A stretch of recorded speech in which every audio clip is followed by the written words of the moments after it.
ज्ञान हमेशा व्यक्ति को प्रसन्न रखता है और अज्ञानता व्यक्ति के दुखों का कारण बन जाती है। सही ज्ञान न होने के कारण उस लकड़हारे को भी बहुत दुख हुआ, लेकिन तब तक समय उसके हाथों से रेत की तरह फिसल चुका था। बुद्ध ने शिष्यों को एक लकड़हारे की कथा सुनाते हुए कहा, एक दिन राजा जंगल में आखेट के लिए गया तो मार्ग भूल गया। देर हो गई, भूख और प्यास से व्याकुल होने लगा। तभी देखा कि जंगल में एक लकड़हारा लकड़ियां काट रहा है। बहुत से पेड़ कट चुके हैं, थोड़े से बाकी हैं। उन्हीं में से एक पेड़ की शाखाओं को नीचे गिरा रहा है। राजा ने उसके पास जाकर कहा, भाई, मैं बहुत भूखा हूँ, बहुत प्यास लगी है, तुम्हारे पास खाने को कुछ है क्या? लकड़हारे ने कहा, है, आओ बैठो। दूर उधर एक बावड़ी है, मैं वहाँ से पानी लाता हूँ, तुम यह रोटी खाओ। और पोटली से निकालकर एक मोटी सी रोटी उसने राजा के सामने रख दी। थोड़ा सा साग भी था। राजा ने उसको खाया, लकड़हारे का लाया हुआ पानी पिया, शांत होकर कहा, मैं अमुक स्थान का राजा हूँ, मार्ग भूल गया हूँ। लकड़हारे ने मार्ग बतला दिया। राजा ने कहा, कष्ट के समय तुमने मेरी सहायता की, यदि तुमको कभी आवश्यकता पड़े तो मेरे पास आ जाना, मैं तुम्हारी सहायता जरूर करूँगा। कुछ दिन व्यतीत हो गए। धीरे धीरे वन में सभी वृक्ष समाप्त हो गए। लकड़हारा लकड़ी काटकर इनके कोयले बनाकर बेचता था। अब वह अपनी जीविका चलाए तो कैसे? वह बहुत दुखी हो गया। दुखी चित्त से राजा के पास पहुंचा। सेवकों ने राजा को सूचना दी कि लकड़हारा आपसे मिलना चाहता है। राजा को स्मरण हो गया कि हाँ, उसने एक लकड़हारे को सहायता देने का वचन दिया था। एक दिन उसने मेरे प्राण बचाए थे। बोला, उसको मेरे समीप लाओ। सेवक लकड़हारे को राजा के सामने ले आए। राजा ने पूछा, क्यों भाई लकड़हारे, क्या बात है, उदास क्यों हो? लकड़हारे ने उत्तर दिया, महाराज, जिस वन में से लकड़ियां काटता था वह समाप्त हो गया। अब जीविका का मेरे पास कोई साधन नहीं है। आपकी शरण में आया हूँ कि कोई वन मिले तो मैं भूखा मरने से बच जाऊं। राजा ने कहा, तुम्हारी समस्या का समाधान अवश्य ही होगा। उसके चले जाने के पश्चात अपने मंत्रियों को बुलाकर परामर्श किया कि इस लकड़हारे को क्या दिया जाए। परामर्श करने के पश्चात निर्णय हुआ कि शहर के दक्षिण में राजा का चंदन के वृक्षों का जो वन है वह लकड़हारे को दे दिया जाए। पदाधिकारियों को बुलाया गया।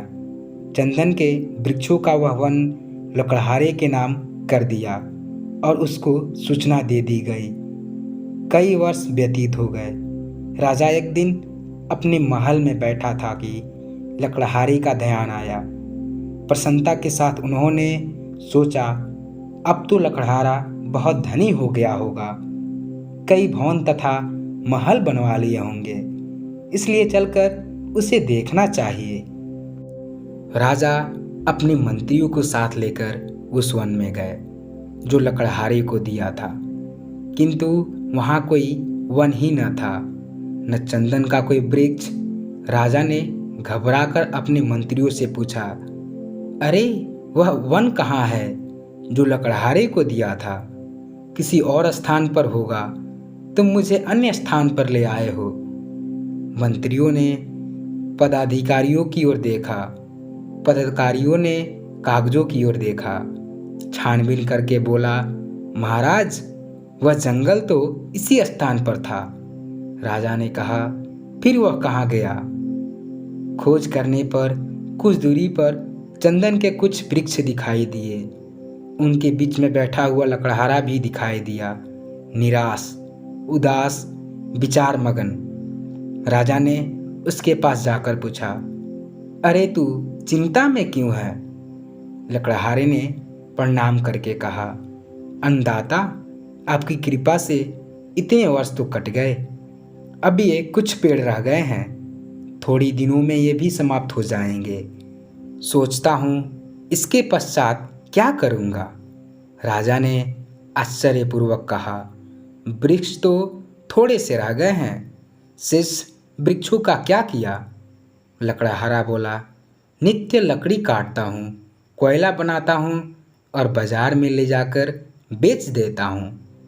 राजा ने दुख के साथ कहा, अरे भाग्यहीन, यह तुमने क्या किया? यह चंदन की लकड़ी थी, जलाकर कोयला क्यों बना दिया? लकड़हारा बोला, चंदन की लकड़ी क्या होती है? राजा बोला, अच्छा होता यदि तू जानता। अभी 2-3 हाथ लकड़ी काट लो और इसको बाजार में ले जाओ। हाँ, कोयला न बनाना इसका। लकड़हारे ने वैसा ही किया। एक दुकानदार ने देखा लकड़ी तो असली चंदन की है और लकड़हारा है गवार। बोला, क्या लेगा इसका? लकड़हारे ने पूछा, तुम क्या दोगे? फिर दुकानदार ने कहा, 1 रुपया। लकड़हारा आश्चर्य में चिल्लाकर बोला, क्या 1 रुपया? उसका तात्पर्य था कि इस छोटी सी लकड़ी का 1 रुपया।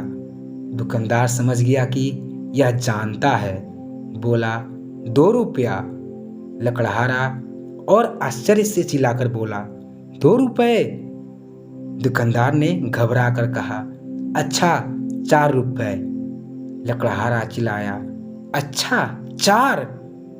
कुछ ही दूरी पर एक दुकानदार खड़ा था। उसने देखा कि पहला दुकानदार एक मूल्यवान वस्तु को कौड़ियों के भाव खरीद रहा है। उसे पुकार कर कहा, इधर आ, मैं 10 रुपये दूंगा।